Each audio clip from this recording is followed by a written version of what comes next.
Olá pessoal, boa noite. Mais uma live hoje especial aí com um papo com o professor Eduardo. Vamos falar aí um pouquinho de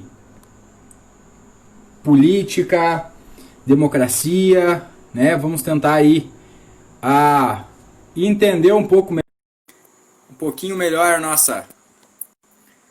nossas relações sociais, um pouquinho do momento em que a gente vive, um pouquinho dessa pandemia também, e como que essas questões hoje influenciam no nosso dia a dia, e a gente pode, né, as ciências humanas de uma forma geral podem ajudar a gente a pensar, né, um pouco melhor a respeito desses grandes desafios que vivemos enquanto sociedade, né? Então hoje o bate-papo vai ser um pouco sobre política, um pouco sobre democracia, pós-verdade, algumas dessas grandes questões hoje que aí nos afligem. Deixa eu pegar aqui, mandar o convite. Só esperar o professor Eduardo aceitar. E a gente vai começar então oficialmente. Para alguns que estavam nos acompanhando aí, fizemos um pequeno aquecimento. Agora vamos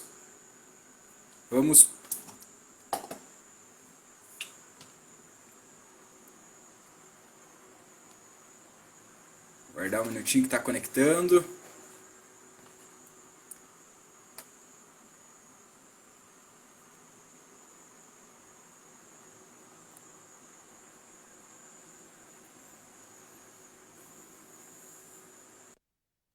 Aí, agora. E aí? E aí, boa noite, professor. Agora oficialmente, Boa noite. tudo bem? Obrigado, professor. Queria primeiro começar agora oficialmente, né? Agradecendo, né, pela oportunidade, né, pelo professor topar, aceitar aí participar, dar um tempinho aí, acho que a contribuir, né, com essas questões aí, acho que tão fundamentais para os nossos tempos, né, atuais aí, acho que abrir, discutir, falar, né, trazer um pouco de conhecimento, não melhor nem pior do que nenhum outro, né, mas um conhecimento científico que acho que hoje nos falta tanto, né, então muito obrigado por contribuir com esse momento. Eu que agradeço, desejo boa noite a todos, né? Principalmente a você, Giba, aí agradecer o convite. É um prazer estar aqui contigo e poder contribuir de algum modo para a gente poder analisar um pouco do período, né? Esse contemporâneo que a gente tem vivenciado aí, cheio das suas contradições e os seus maniqueísmos e as suas tensões, nosso cotidiano aí político, social. Como tu bem disseste, né, como a gente estuda isso há um bom tempo, eu tive o privilégio de ter você como meu orientando, inclusive no mestrado em educação aqui da UniOeste. Ainda vamos fazer uma live aí sobre Foucault, né, sobre a teoria do poder de Foucault e outras coisas mais. A gente se debruça há um bom tempo já sobre isso, então eu acho que a gente estava batendo um papo aqui antes de começar a live, né, oficialmente, da importância que tem, eu acho, de um certo modo, a responsabilidade que o intelectual daquele que estuda na academia, né, os temas sociais, tem no sentido de contribuir com um olhar acedado por parte da sociedade, um olhar mais balizado, né, não tão refém, digamos assim, de tantas paixões como essas que hoje têm feito parte do cotidiano brasileiro, né, que muitas vezes parece que nos impedem ou dificultam, na verdade, a nossa capacidade de olhar para as coisas de uma forma mais precisa, de uma forma mais tranquila, de uma forma mais balizada. Então, acho que se a gente conseguir fazer isso hoje um pouquinho aqui, vou me sentir feliz. Ah, obrigado, professor. E acho que a gente já, num outro momento, a gente conversava, né, a respeito disso, né? O professor comentou sobre essa função do intelectual, né? E acho que hoje, infelizmente, os nossos tempos fazem com que aqueles que têm um pouco de conhecimento, às vezes, pela dúvida que o conhecimento traz, justamente eles se silenciam e isso abre espaço, às vezes, e talvez esse seja uma característica do nosso momento também, justamente esse poder e esse efeito colateral, talvez que esse acesso à informação E esse não saber lidar com a informação nos dá, né? Que você tem uma galera aí que tem acesso aí à rede social, enfim, né? Que facilmente pode expressar sua opinião, mas faz isso sem a responsabilidade do que está falando e como está falando, né? E aquelas pessoas, às vezes, que têm um pouco do conhecimento, que tem ali as suas dúvidas, está buscando a construção desse conhecimento, se silencie nesse momento, e aí a gente tem aí como um efeito colateral, né?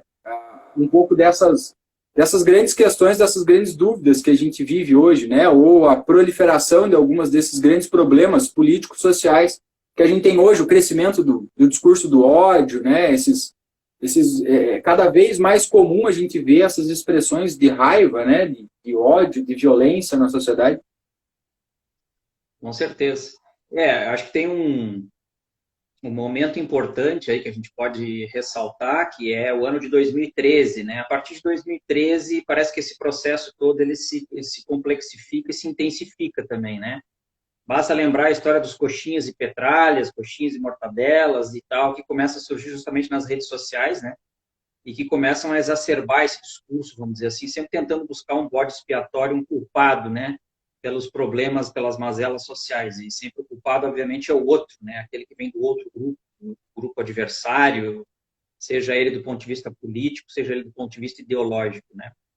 Isso de lá para cá se intensifica, a gente sempre lembra de um autor que é um autor importante, né? Que é o Robert Castel, que vai escrever A Sociedade em Rede. O sociólogo Robert Castel. Essa obra, na verdade, são vários livros, né? Vários volumes, mas especificamente nesse que ele escreve sobre a sociedade em rede, é muito significativo, porque ele já aponta para essas questões, né? Para o fato de que, em primeiro lugar, a ampliação do acesso à informação que as redes sociais vão trazendo, né, a partir da década de 90, elas permitem uma certa democratização do acesso à informação, que até então nós éramos reféns, vamos dizer assim, de poucos veículos de informação, alguns canais televisivos e algumas estações de rádio. Então, isso amplia o acesso à informação, à rede, né? Mas, por outro lado, o Castel vai dizer, então, no primeiro momento, a questão da democratização. Mas, por outro lado, ele também vai dizer que isso gera um risco. E qual é esse risco? É o fato de que essas informações, elas já vêm mastigadas, vamos dizer assim, de um certo modo, né? Ou seja, elas já vêm prontas, são muitas vezes superficiais ou elas não vêm acompanhadas de um aprofundamento, vamos dizer assim, que necessita, por vezes, para que você compreenda o pano de fundo dessas informações. E, é claro, as pessoas, por vezes, não têm condições de estar fazendo isso no seu dia a dia, né? Mas esse é o risco. Então, aquilo já vem meio que pronto. E quando uma informação vem pronta, e é muita informação, ou seja, cada vez menos a gente parece ter tempo de verificar com mais calma aquilo que chega até nós, mais propícios estamos de nos tornarmos reféns, então, de determinados tipos de leitura, de interesse, de viés, vamos dizer assim, seja ele ideológico ou político. Então, o Robert Castel, esse sociólogo, né, que é um sociólogo importante, ele já, de um certo modo, anteviu isso na obra dele, né? Anteviu isso. E é bem o que a gente está vivenciando hoje por esse processo aí adjacente às redes sociais, como muito bem acabou de dizer, baseadas muito no sentimentalismo, de um certo modo, né? Nessa agressividade, nesse ódio, vamos dizer assim, né? Ou seja, é interessante sociologicamente falando, né? Porque ao invés das pessoas fazerem uma leitura a partir daquilo que elas acumularam de informação e aí discutir com o outro, elas já recebem uma informação sentimentalmente produzida, vamos dizer assim, né? Que vai ao encontro das expectativas ideológicas dela. Então, ela já vem, na verdade, com uma verdade pronta. Então, nós não temos um diálogo, nós temos, na verdade, um monólogo, em que só um lado fala, e fala para si mesmo, de um certo modo, parece querendo reverberar sua própria verdade, e na verdade, agride ao outro, não discute com o outro. Então, esse é um processo muito complicado nesse sentido, e estranho, porque, como disse o Robert Castel, se democratizou a possibilidade, né, da gente ter acesso à informação às redes sociais, da gente poder fazer uma live hoje, poder se manifestar, ela também veio acompanhada de uma enxurrada de informações e de uma falta de embasamento que é necessário, por vezes, para você poder se manifestar, né? Uhum. E também assim, né, professor, esse efeito colateral também acaba criando a busca, aquela aproximação daquilo que potencializa os seus desejos, né? Acho que a gente vive também nessa correria, isso também eu percebo como um efeito colateral.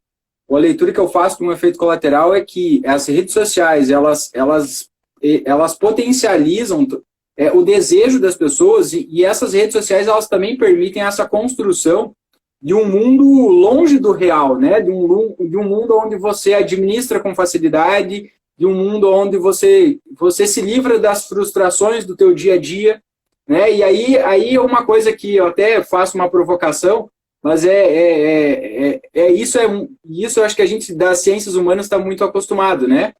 A gente vai fazer uma live aqui, vão entrar algumas poucas pessoas, né? Porque vão ouvir coisas, às vezes, que mexem com aquelas certezas de mundo dela, e as pessoas, de uma forma geral, hoje elas não querem, né? Elas não querem. O que elas querem, de uma forma geral, é justamente atrair as informações para aquilo que elas sentem, né? E eu acho que aí que está um efeito, talvez um efeito colateral a longo prazo, porque isso talvez tenha se desencadeado com essa proliferação das redes, do uso das redes sociais, né? E as pessoas vêm construindo esse padrão, assim, né? E hoje a gente chega num momento, assim, onde você potencializou o ódio, você potencializou esse isolamento, esse individualismo cada vez maior das pessoas, né? E esse afastamento daquilo que realmente, né, talvez real da sociedade, da nossa vida enquanto relação, né?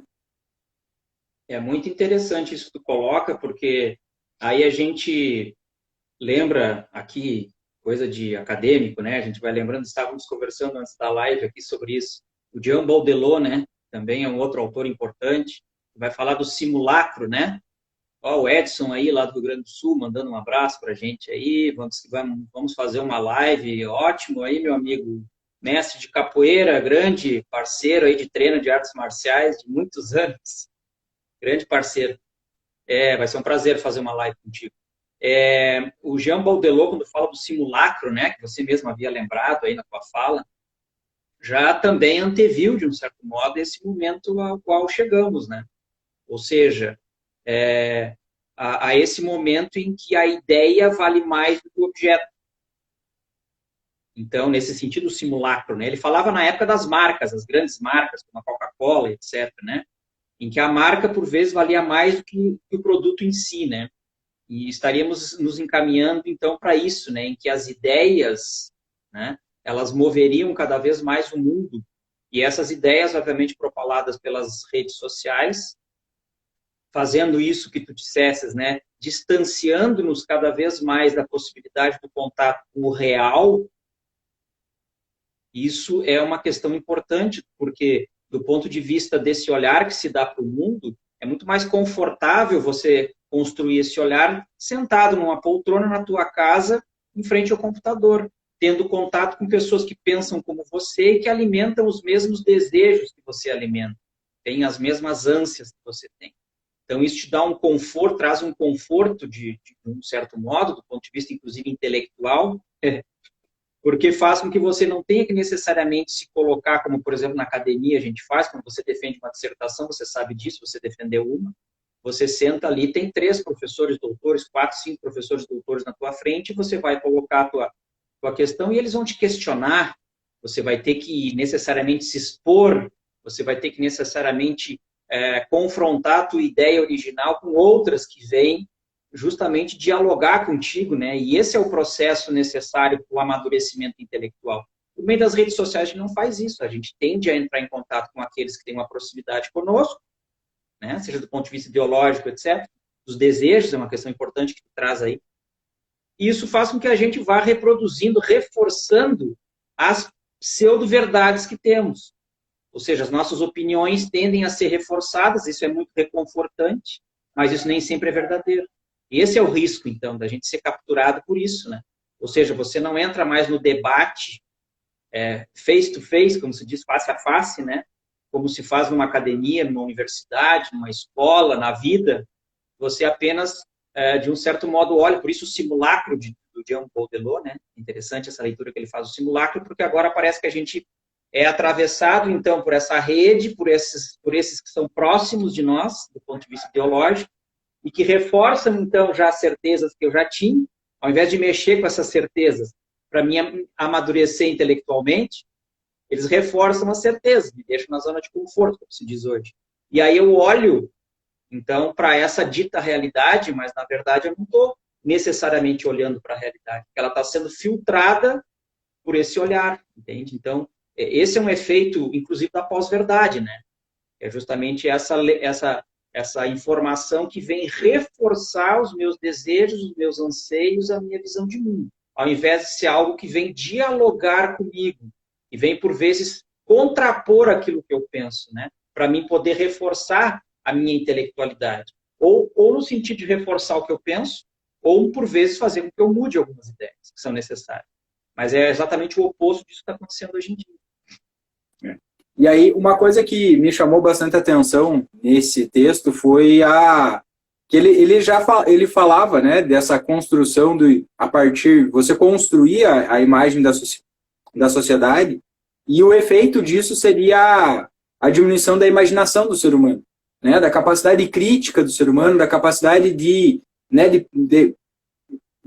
imaginar outros cenários, porque hoje, quando você não te atende os teus desejos, se tornou muito fácil, porque você desfaz amizade, você deixa de seguir, né? Você cancela ali e pronto, você administra um mundo, né? E aí uma coisa também que talvez a gente possa colocar até como um efeito colateral disso, seja justamente esse efeito de as pessoas hoje viver um mundo de ansiedade. Porque lá dentro desses mundos virtuais construídos, você constrói algo que você administra. Mas a vida real você não administra. E a vida real é feita das incertezas, é feita do devir, né, como Nietzsche falava. E aí é você ser resiliente as pessoas não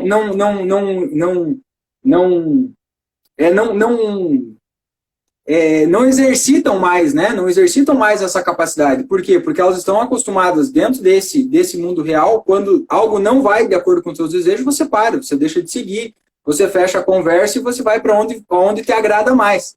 E aí o efeito colateral que a gente tem isso é uma sociedade, né, extremamente doente, né? Uma sociedade hoje que a gente tem que discutir um conceito de pós-verdade dentro das relações humanas, que é um conceito em essência que é aquele que você deixa aquilo que é real, fato, dado, porque as pessoas elas se apegam hoje àquilo que elas sentem, né? As suas crenças, as suas emoções, e constroem, né, as suas leituras de mundo a partir disso, né?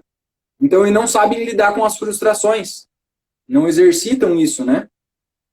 Exatamente. E aí a gente tem vivenciado isso, né? A gente falou de 2013 para cá, dessa questão desse maniqueísmo, dessa agressividade aí que atravessa as redes sociais, né? Justamente no sentido dessa falta de tolerância, né? Ou de uma intolerância que parece crescer, justamente porque parece que a gente tem cada vez menos paciência, vamos dizer assim, para dialogar com aquele que é o diferente. E é interessante isso do ponto de vista sociológico, pelo menos, né? Mais perigoso do ponto de vista social, mas interessante porque nós vivemos uma sociedade multicultural, né? Quer dizer, aquilo que a gente costuma falar aí dessa sociedade pós-industrial, dessa sociedade pós-moderna, que é essa sociedade que vai surgindo ali a partir do fim da Guerra Fria, entre União Soviética e Estados Unidos, né? E que a partir da década de 80, então, nesse período que a gente entra, chamado da globalização, né? Um mundo global, não só do ponto de vista das transações econômicas, mas do ponto de vista desse intercâmbio étnico-cultural que acaba acontecendo no mundo, né? E que outras tantas formas de expressividade, sejam elas culturais, sexuais, étnicas, etc., começam a se expandir, vamos dizer assim, do ponto de vista social, né? Esta é uma sociedade, então, repito, cada vez mais plural, o que, por si só, deveria trazer para nós a competência ou a capacidade de lidar, então, com o diferente, já que vivemos um mundo cada vez mais plural, inclusive do ponto de vista religioso, né? Não só étnico, sexual, mas parece que isso, o que ocorreu foi o contrário, né? Na verdade, nós acabamos nos fechando com o medo do diferente, do outro, né? aquilo que um autor que eu sempre cito nas minhas falas, gosto muito também de um sociólogo, Alain Touraine, né, francês, Alain Touraine, vai falar do movimento comunitarista, né? O que é o comunitarismo?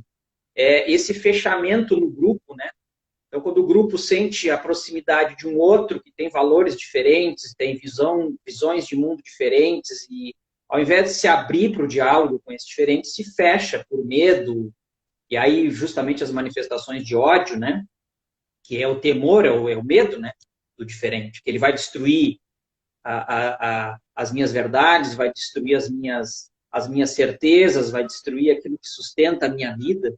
Então, eu tenho medo, eu tenho ódio do outro, né? Quero destruir o outro. E esse é o movimento comunitarista que vai falar o Alan Turing, que é um dos riscos dessa sociedade globalizada. E, infelizmente, em países como o Brasil, a gente tem vivenciado exatamente isso que o Alan Turing falou, do crescimento desses movimentos comunitaristas. Fechamento na sua cultura, nas suas tradições, nos seus valores, nas suas verdades, e colocando o outro, então, como aquele que é que deve ser temido ou odiado, porque é justamente aquele que veio para destruir tudo aquilo que é importante para mim.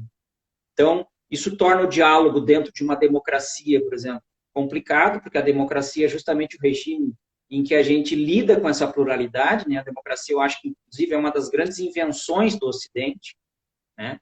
Nem tudo que veio do Ocidente é ruim, né? Teve muita coisa complicada que o eurocentrismo trouxe, né? Como a própria dominação, a exploração, a violência que trouxe, principalmente para a América Latina e para a África, mas teve algumas coisas positivas. A própria consolidação da democracia. A democracia é justamente esse regime que, de um certo modo, tem pesos e contrapesos e que tenta equilibrar a vida, a sociabilidade diante dessas múltiplas realidades, né, que são díspares, que são diferentes, mas que tendem ou precisam ser necessariamente equilibradas, pelo menos do ponto de vista político, para que seja possível vivermos de forma conjunta. Senão a gente acaba entrando nesses comunitarismos, o que me lembra aí, Giba, você que trabalha com história, quase que o retorno a um feudalismo, em que a gente passa a viver, cada um vive na sua tribo. Aliás, o Michel Maffezoli, um outro sociólogo importante, né, o Maffezoli, e que ficou conhecido, inclusive, por falar da questão das tribos, ele vai dizer, muita gente falava, né, não, nas sociedades contemporâneas vivemos o individualismo. Aí o Maffezoli diz assim, não, nós não vivemos o individualismo nas sociedades contemporâneas, nós vivemos as sociedades das tribos. Você pega, por exemplo, os motoqueiros ali, cada um que tem a sua vibe, né, a sua tribo, a sua vibe, se reúne ali, tem traços característicos, a roupa que usa, a gíria, a forma de expressão, tudo cria uma identidade desse grupo, e o grupo vale mais do que tudo, porque ele me protege, e se a gente tiver que enfrentar o resto do mundo, a gente enfrenta.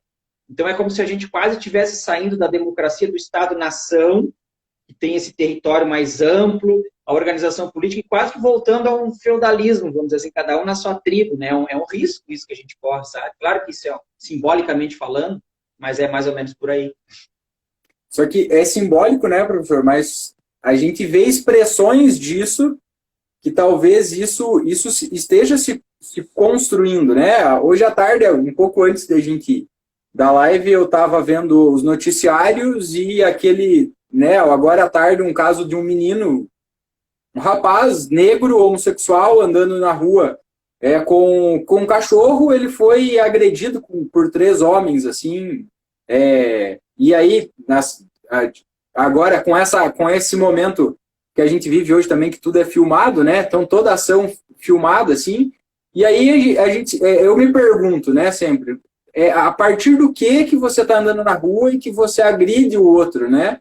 Então, como que a gente consegue construir isso dentro das relações, assim, a ponto de você odiar o outro, né? A você chegar e você se dar o direito de poder agredir o outro, né? Então, aí a gente, né? Aí eu pergunto para o professor, assim, né? Um dos temas que a gente tinha colocado foi política e democracia, né? O professor citou aí a essência da democracia, esse reconhecimento da diversidade, mas politicamente, né? A gente vem numa racionalização, num crescimento, num desenvolvimento político teoricamente desde os gregos, né, lá na Grécia Antiga, onde começa a se construir esse processo de racionalização. Né, aonde enquanto sociedade erramos, né, de não conseguir evoluir a ponto de conseguir conviver assim, né, nesse sentido, assim, no conceito político, né, como que a política poderia nos ajudar, ou poderia ser uma ferramenta assim importante dessa construção, justamente de combater essas questões e de fortalecer aquilo que é a essência hoje, pelo menos o menos pior que inventamos até hoje, que é a democracia.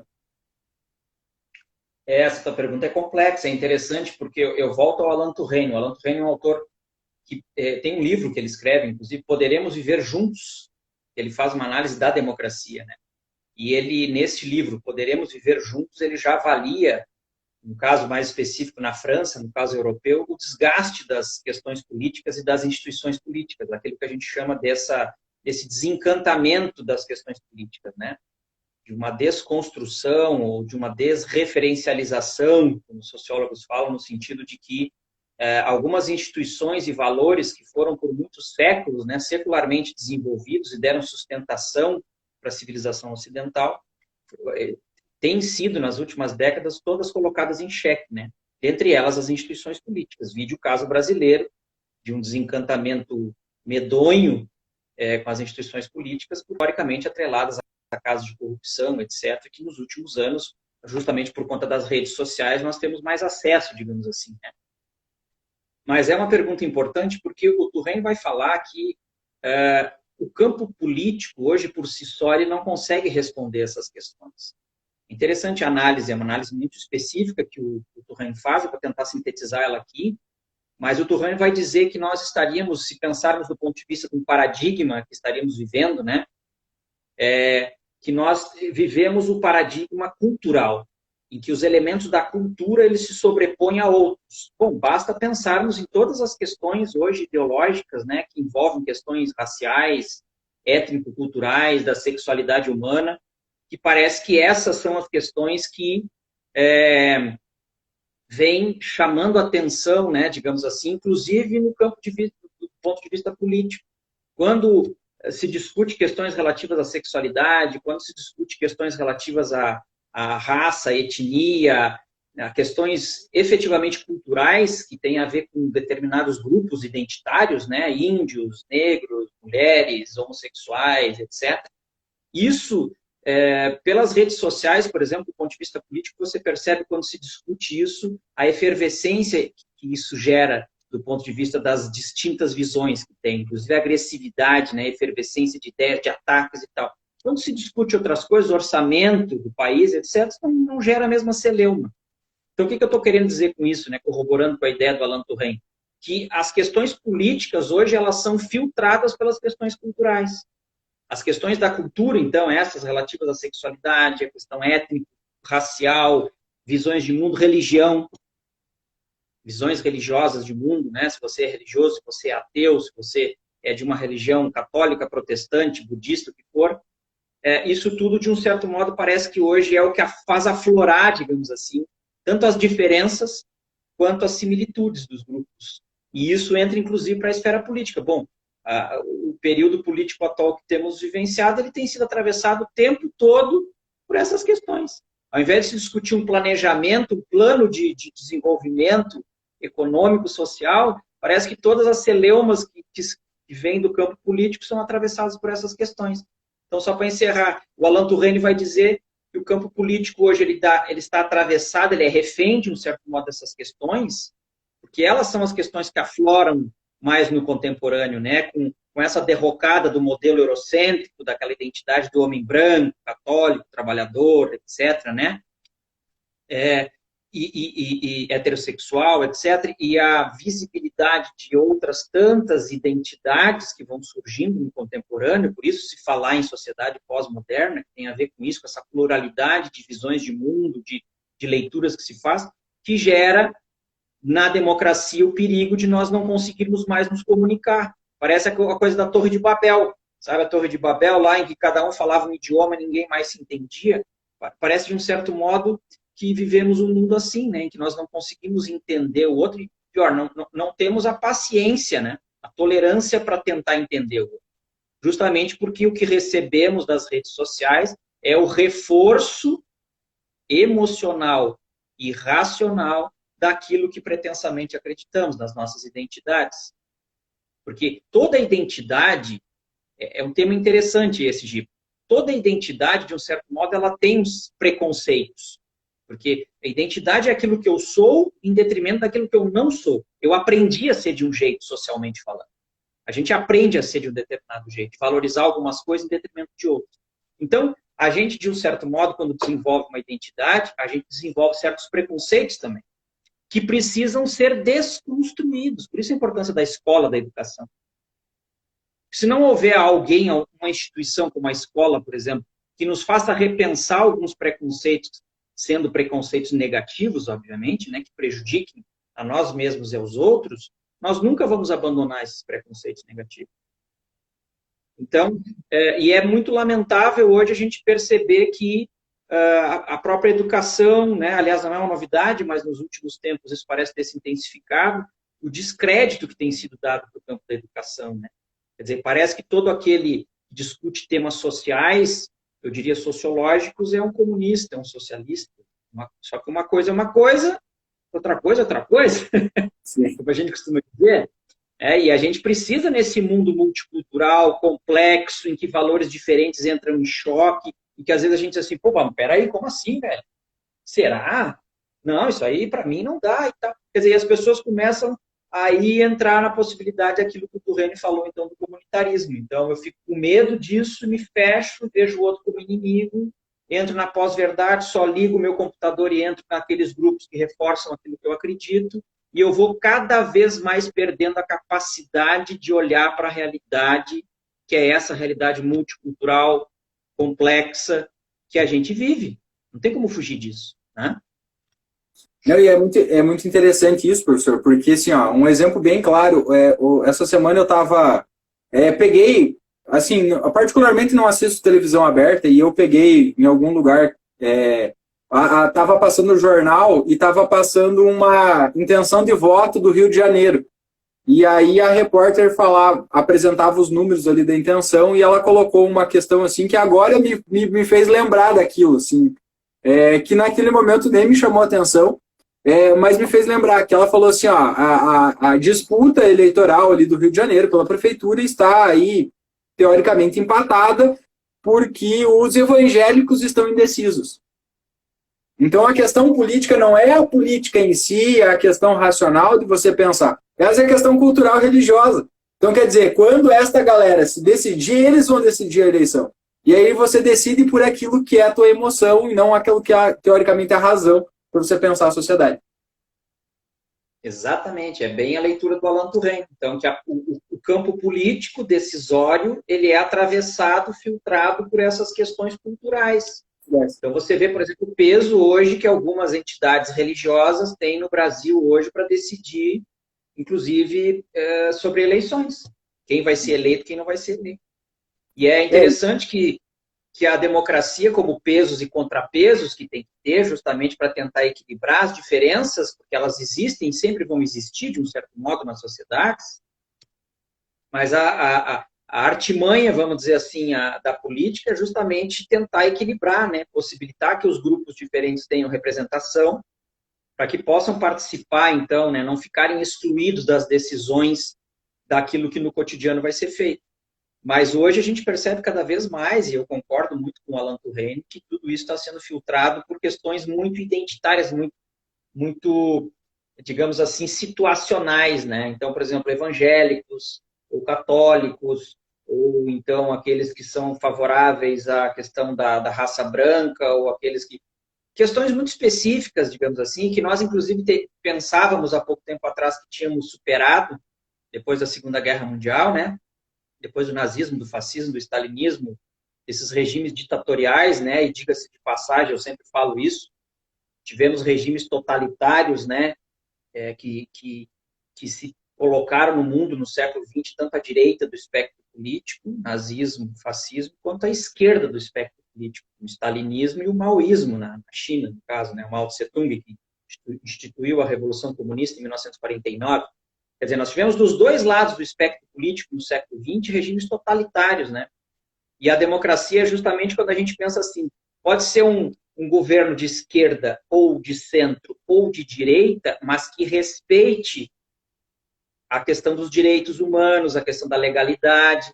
Quer dizer, quando você tem um espectro político, seja de esquerda, de centro ou de direita, mas que respeita questões básicas da democracia, tudo bem.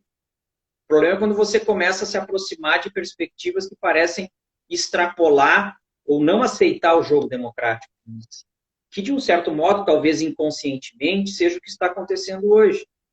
Talvez não intencionalmente no sentido de destituir algumas instituições, mas quando a política fica refém da cultura, de traços culturais, ou seja, para tentar ser mais claro, quando temos, por exemplo, evangélicos discutindo com outras perspectivas religiosas, ou brancos discutindo com negros, ou com indígenas, ou heterossexuais discutindo com homossexuais, com bissexuais, com transexuais, ou seja, ninguém consegue se entender. De novo, aqui a questão da Torre de Babel, né? Quer dizer, a gente acaba, de um certo modo, incapacitando o sistema democrático. A gente não deixa a democracia oxigenar, porque a democracia é justamente aquele regime, repito, com pesos e contrapesos, que tenta possibilitar os diferentes de participarem da vida social. A gente é diferente, obviamente, ninguém tem que se violentar, né? Deixar de ser o que é, acreditar na sua identidade para aceitar o outro. Mas a gente precisa, então, ter essa capacidade de dialogar, de saber aquilo que eu mantenho e aquilo que eu posso necessariamente abrir os horizontes, digamos assim, né? Até porque se eu sou um cidadão que paga impostos, eu tenho direitos e deveres assim como o outro. Seja ele branco, negro, heterossexual, homossexual, indígena. Qual é a diferença? Né? Então, acho que essa questão dessas identidades culturais hoje, né, como diz o Turren, que estão atravessando a política, elas estão dificultando a nossa capacidade de ser racional, como você falou. Porque me parece que esse é um dos ganhos da modernidade. A gente tem falado muito de pós-modernidade. Que, na verdade, é justamente isso. A pós-modernidade é a exacerbação dessas distintas leituras étnico-raciais, sexuais, culturais, religiosas, e a dificuldade de conseguirmos conciliar isso do ponto de vista do Estado-nação, da lei da democracia. Mas um dos ganhos da modernidade foi justamente esse processo de racionalização pelo qual passamos, como tão bem falou o sociólogo Max Weber, né, que uma das grandes características do capitalismo, da sociedade ocidental, teria sido desenvolver o processo de racionalização, né? Daí o próprio Estado-nação, né? Seria uma das formas pelas quais teríamos, no Ocidente, encontrado uma fórmula para tentar conviver de forma conjunta, respeitando as diferenças, mas ao mesmo tempo sem ter que nos matarmos uns aos outros, né? Como acontecia na Idade Média. Simplesmente você tinha os feudos e as guerras e os monarcas, e cada qual impondo a força perante os outros. Quer dizer, a democracia, a sociedade moderna, ela acaba se intensificando e juntando, de um certo modo, essas diferenças no mesmo território, sob uma mesma língua, administrada por uma perspectiva burocrática, né, do ponto de vista, inclusive, político, seja a nível municipal, estadual e federal. Quer dizer, isso foi um ganho da modernidade. Isso foi um achado, vamos dizer assim, importante. E que parece que vivemos hoje o risco, de um certo modo, né, de colocarmos em xeque isso, tendo em vista as dificuldades de, na esfera política, na esfera pública, discutirmos do ponto de vista racional, então, criado lá na modernidade, as questões que afetam a todos. Porque um político, quando ganha uma eleição, quando é eleito, ele é eleito para trabalhar para a população. Ele pode ter sido eleito por um grupo específico, mas depois que ele entra, vamos pensar um presidente da República, principalmente, ele entra para atender as demandas populacionais nacionais. Então, ele não entra para perseguir o grupo XYZ, para intensificar os conflitos. Ele tem que apaziguar os conflitos, porque ele é presidente de uma nação. Isso é muito importante. É aquilo que o Max Weber falava da ética da responsabilidade. Deve, com certeza, ter lido sobre isso, né? O Weber fazia uma distinção entre ética da convicção e ética da responsabilidade. O que é a ética da convicção? São as minhas ideias, meus valores, enquanto cidadão, enquanto pessoa. Isso é uma coisa. Agora, a ética da responsabilidade, o que é? por exemplo, o papel a ser desempenhado pelo presidente da República, por um governador. E o que seria essa ética da responsabilidade? Ele, para além dos seus valores pessoais, individuais, ele tem que pensar no coletivo para o qual ele foi eleito. Então, ele tem que ter a capacidade de filtrar algumas coisas. Então, por exemplo, o político, ele é eleito para atender demandas populacionais, obviamente legais, justas, mas ele tem que pensar nisso. E não, eu acredito em tal coisa, então eu vou beneficiar o grupo que pensa como eu e vou perseguir o grupo que pensa contra mim. Isso é um absurdo. Então, o Weber já dizia isso, cadê a ética da responsabilidade? Que tem que ser aquela que tem que ser acompanhada pelo político. Diferente da ética da convicção, que é aquela que a gente, enquanto cidadão, eu tenho os meus valores pessoais e tal. Agora, se eu sou eleito com um coletivo, eu tenho que ter a dimensão, saber separar as coisas, né, Gil? Sim. E professor, assim, ó, me faz lembrar, ou me faz pensar, lembrar de um livro do Rubens Casara, que ele escreve o livro Pós-Democracia, né? A sociedade pós-democrática, né? O quanto talvez aí esteja a essência da democracia, né, e da política, justamente no produzir o sujeito de forma racional, para que ele entenda justamente que a vida em sociedade eu ter o direito de ser o diferente, né, de exercer a minha identidade, o meu diferente, né, e todos nós, como o professor colocou, carregamos os nossos preconceitos, e acho que isso é uma característica natural do ser humano, mas hoje que a gente precisa aprender a conviver, né, que é o que talvez nós não estamos hoje, ou talvez seja um desses grandes impactos dessa sociedade, dessa pós-verdade, seja justamente alimentar, em vez de remediar e combater esses preconceitos, ela alimenta esses preconceitos, e a gente está chegando a um momento assim que aí a gente está colocando em xeque, né, todas as nossas relações políticas, as nossas relações democráticas, porque aí também, né, temos um elemento que também temos que entender, que a democracia é a sociedade marcada pelo respeito da diversidade, e às vezes acho que as pessoas confundem a democracia com a liberdade incondicional, né? E na verdade não, a democracia ela precisa, esses contrapesos, a democracia ela precisa ter um limite também, né? E acho que é esta vigilância do limite da democracia que talvez nós estejamos perdendo, né, no sentido de a gente se manter vigilante politicamente, democraticamente sobre a sociedade, aonde a gente tem que pensar racionalmente, não pelo meu desejo, mas aquilo que é o bem comum. Porque se eu agir pelo meu desejo, né, eu vou atender aquilo que é bom para mim, mas não necessariamente que é o bom para você ou para o outro. Então eu preciso respeitar esse limite do outro, né, e entender que às vezes racionalmente eu preciso, né, dar um passo atrás, eu preciso reconhecer, eu preciso, né, controlar aquilo que, né, que são esses nossos instintos emocionais, literalmente. E hoje não, hoje a gente potencializa isso. Talvez a gente tenha perdido um pouco justamente dessa vigilância das instituições hoje, né? E aí a gente vai ter que discutir, né, o conceito de pós-verdade, como o professor falou, da pós-democracia, que é justamente essa, talvez né, a analogia que o senhor fez com a Torre de Babel, eu achei perfeita, assim, né? Vivemos uma sociedade onde teoricamente chegamos no nosso ápice, né, professor? Que em momento nenhum da história a gente chegou num momento de uma sociedade que a gente viveu de forma tão confortável, de forma tão bem, né, no sentido de qualidade de vida e infraestrutura, que garanta a nossa sobrevivência, mas ao mesmo tempo a gente está correndo, o maior risco que hoje nós temos somos nós mesmos.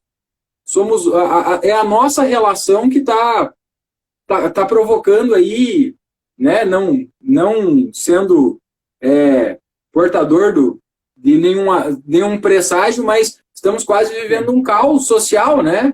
E beiramos isso com um risco assim até bastante grande, né? Sim, é essa dificuldade, né, de viver agora numa realidade multiétnica, multicultural, sexual, quer dizer, com todas essas instâncias, vamos dizer assim, eu diria para ti que é uma discussão que também tem sido feita nos últimos anos, né, não é para menos, que é sobre a questão das identidades, né, da intensificação das identidades, né, aquilo que o Bauman, velho, conhecido e bom Zygmunt Bauman da sociologia falava, né, de que teríamos saído da modernidade sólida, em que as identidades eram fixas e eram menos, digamos assim, explícitas, eram poucas. Por exemplo, a mulher tinha o papel de ficar em casa, né? Quer dizer, a esfera privada, sendo mãe. Ao homem cabia a esfera pública, sustentar o lar, trabalhar, etc. E quando a gente falava do homem e da mulher, estava falando geralmente do homem branco, da mulher branca, de um casal heterossexual, portanto, deste homem que é um homem, então, voltado ao mundo do trabalho, da produção, e aí me lembro sempre o século XIX, que é o século de Marx e Engels, né, de toda a analítica que eles fazem, inclusive da Revolução Industrial e da consolidação das primeiras fábricas, desse mundo fabril, né, que começa a surgir nas cidades, né? Quer dizer, a partir desse momento nós temos aí uma série de desafios que a sociedade coloca para si e me parece que consegue lidar com isso, mas a partir de uma identidade específica. E agora a gente tem outras tantas, né? E aí você vê isso em todos os lugares, né? Se você assiste, por exemplo, hoje em dia Netflix, e você coloca qualquer programa aí da Netflix, principalmente as séries, você vai ter personagens que vão estar mexendo com esse imaginário social, né? Com essas identidades que antes eram sólidas, mas que agora passam a ser questionadas. E estamos, então, diante da consolidação daquilo que o Bauman vai falar, então, da consolidação das identidades líquidas. Ou seja, que agora aquilo que era sólido, que se tinha certeza, que era o correto de como se viver a vida, de quais os valores deveriam ser consolidados, colocados em primeiro lugar, e quais os que não deveriam ser colocados em primeiro lugar, isso tudo, de um certo modo, passa a ser posto em xeque, né? E se nós não tivermos uma instância como a escola, por exemplo, que nos ensine, por exemplo, a educação sexual, por que a resistência em relação à educação sexual na escola? Se a gente sabe que tem muitas famílias, infelizmente, vivenciam no cotidiano a violência sexual contra crianças e adolescentes. Sabemos que mais de 80% dos casos de violência contra crianças e adolescentes acontecem no lar dessa criança. São cometidas por pais, por padrastos, por irmãos, por avós, por tios. Não são cometidos por pessoas estranhas. Infelizmente, isso é um fato da realidade. O que não significa dizer que toda e qualquer família é um lugar da violência. Existem famílias que muito provavelmente são lugares da proteção, do carinho, do amor e do respeito. Nós não devemos generalizar nada, nem a esquerda, nem a direita. Mas é justamente esse equilíbrio que precisamos entender hoje, porque a sociedade é mais complexa. Então, temos que ter essa capacidade mais abrangente de entender que nós não podemos generalizar as coisas. Mas não podemos defender com unhas e dentes uma perspectiva única, porque ela não se sustenta. Então, se você defende a família mononuclear, heterossexual, como aquela ideal, você logo pode ser apresentado por alguém que estude e vai te mostrar que muitos casos de violência acontecem dentro desses lares, então, né? Sobre crianças e adolescentes. E é justamente pessoas que deveriam proteger essas crianças que cometem a violência contra a criança. Então, por vezes, um outro tipo de modalidade familiar, que não necessariamente esse mononuclear tradicional, por vezes ele é mais saudável. Assim como a gente tem também famílias mononucleares tradicionais saudáveis. Mas é essa capacidade hoje de entender essa complexidade que me parece que está sendo difícil da gente entender. Porque a gente ainda continua vivendo uma perspectiva do ponto de vista intelectual, racional, inclusive muito bipolarizada. Eu sempre lembro da Guerra Fria, parece que a gente não saiu do século XX ainda. Quer dizer, ou você é comunista, ou você é liberal capitalista, ou você é proletário, ou você é burguês. Eu sempre brinco que nós estamos nesse período, parece ainda, né, vivenciando meio que no Rio Grande do Sul. Assim, no Rio Grande do Sul você é do Grêmio, você é do Inter. Não tem essa de você um final de semana é do Grêmio do Inter. Não existe isso, né? Então parece que a gente está vivendo, só que o mundo que a gente vive não é mais assim do ponto de vista social, né? Estou brincando aqui com a questão dos times, porque parece que a gente joga tudo nesse mesmo nível. E as coisas são muito mais complexas que isso hoje. Então, parece que essa dificuldade, que talvez seja uma dificuldade que a própria academia esteja enfrentando, mas temos uma série de pensadores, aí, inclusive os pós-estruturalistas, que buscam, de um certo modo, compreender essa complexidade. A gente precisa dar um salto, né, de colocar algumas velhas certezas, a gente precisa colocar elas em xeque. O que não significa que as pessoas tenham que se violentar, deixar de ser opção. Mas a gente tem que entender também, ter a humildade de que, por vezes, algumas coisas que nós aprendemos, elas são equivocadas. Ou, se elas deram certo em um determinado momento histórico, serviram para responder algumas demandas em um determinado momento histórico, neste momento elas não respondem mais. E é preciso, por vezes, ter a humildade ou ter, pelo menos, o contraponto. Por isso a importância da escola da educação, né, do conhecimento, para nos fazer repensar algumas coisas. Enquanto continuarmos com as nossas verdades, pseudo-verdades, né, nós não vamos dar esse passo, né? Nós vamos viver esse impasse, na verdade, né, que é o impasse que temos vivenciado aí desde as últimas eleições e que não nos ajudam a amadurecer do ponto de vista tanto intelectual, pessoal, e quanto cidadãos, né? Aí a gente volta a falar da velha questão da cidadania. Talvez, para sair um pouco dessas questões identitárias, culturais, a gente passe a falar de novo da questão da cidadania. De que aquele que paga os seus impostos, então, independente de ser um negro, de ser um branco, de ser um hétero, de ser um homo, de ser o que for, se ele é um pagador de impostos, um trabalhador, alguém que contribui, ele tem os mesmos direitos dos outros. Assim como aquele que burla a lei, não interessa a cor da pele dele ou a sexualidade dele. Se ele burlou a lei, ele está burlando a lei. Então, parece que há alguns consensos, assim, sabe, que nós não conseguimos mais fazer uma leitura mais universalizada, como quando fazíamos quando falávamos de cidadania. Agora, como tudo está atravessado pelo fato de ou você é negro, ou você é branco, ou você é heterossexual, ou você é homossexual, ou você é indígena, ou você tem a religião XYZ, nós estamos filtrando e não saímos dessas bolhas. Essas bolhas nos impedem de furar e pensar para além disso, né? Por exemplo, uma questão que durante um tempo foi muito discutida, é essa de que somos cidadãos. Temos direitos e deveres iguais, né? Que é uma questão, assim, né, professor, muito simples, mas dentro das... Aí que vem a complexidade das relações humanas, que talvez a gente peque, né, enquanto sociedade, justamente por olhar de uma forma preconceituosa, eu diria, assim, né? A gente das ciências humanas, acho que a gente acaba, né, tendo, de uma certa forma, esse descaso, assim, né, com esse conhecimento, que é um conhecimento tão fundamental, que ajudaria a gente, ou contribuiria fundamentalmente para a gente conviver, que é um descaso, né? E aí você pensa, somos, pela nossa Constituição, que inclusive hoje está de aniversário, né? No dia 5 de outubro de 1988, ela foi promulgada. Aquilo que está no papel não é aquilo que se efetiva na prática, né? E é uma distância absurdamente grande dentro disso, né? Que é extremamente reforçado justamente por essas questões culturais, né? De que eu sou das identidades, né? Das questões religiosas, das questões raciais, enfim, é uma separação, assim, né? Uma não efetivação, né? Gigante, assim, né? Exatamente.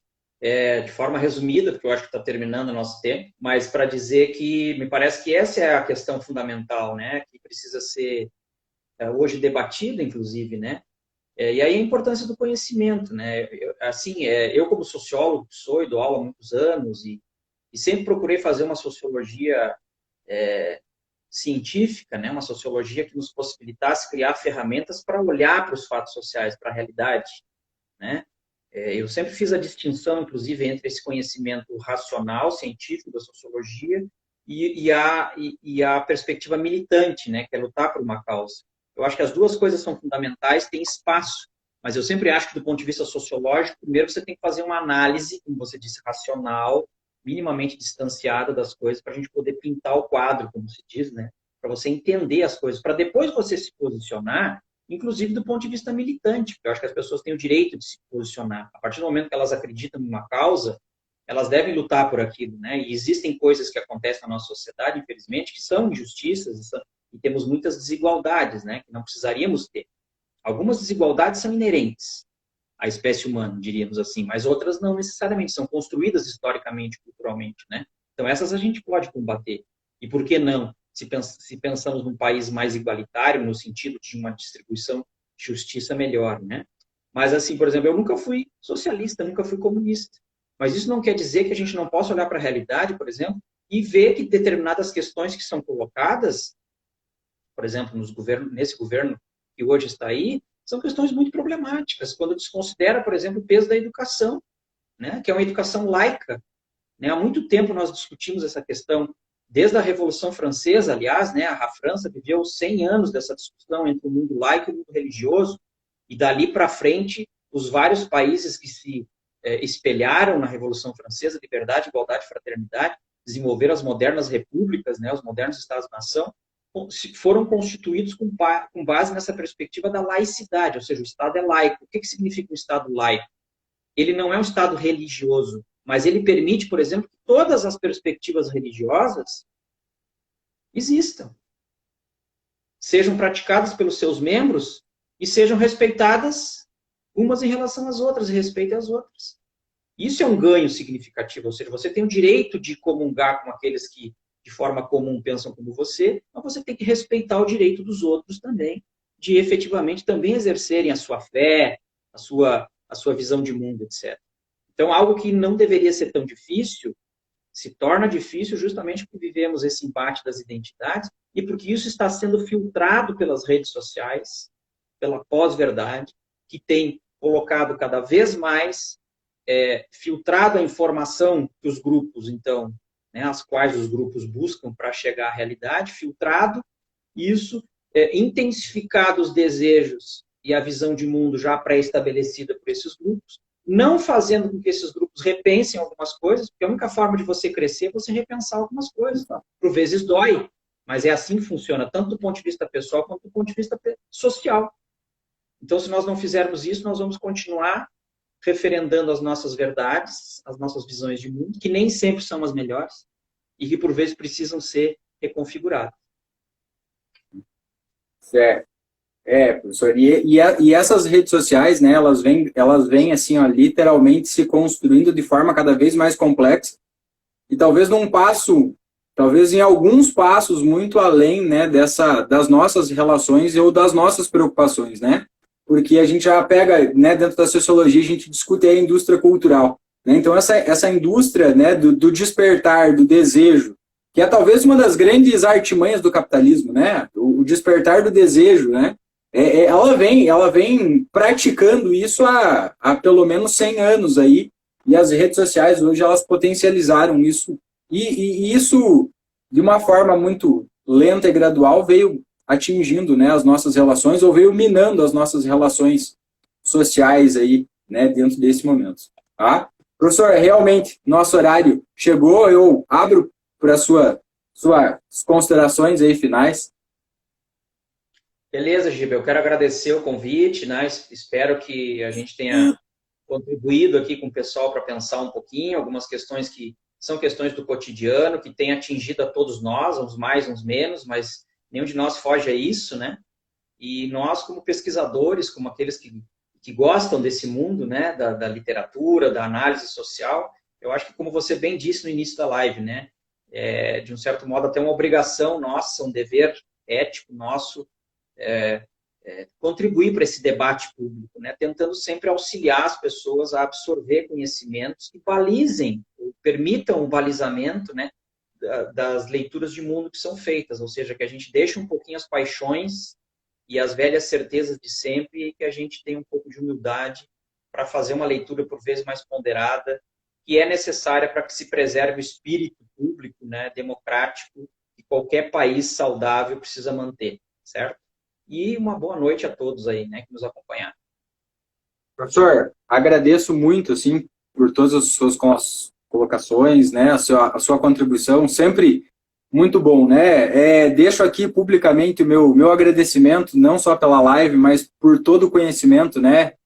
Para quem não sabe, o professor Eduardo foi meu orientador do mestrado e nos últimos anos aí foi meu grande guru intelectual, assim, a quem eu devo hoje muito, né? A quem eu devo hoje muito, assim, do que eu me transformei com a ajuda, com a amizade também, assim, que foi fundamental, assim, porque muito mais do que um orientador também foi um grande amigo, assim, em vários momentos, mostrando o caminho, assim, de uma forma brilhante. Professor, agradeço muito, muito obrigado.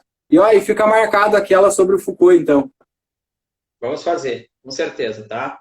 Então, Um beleza. abração aí. Doutor, um abraço, obrigado.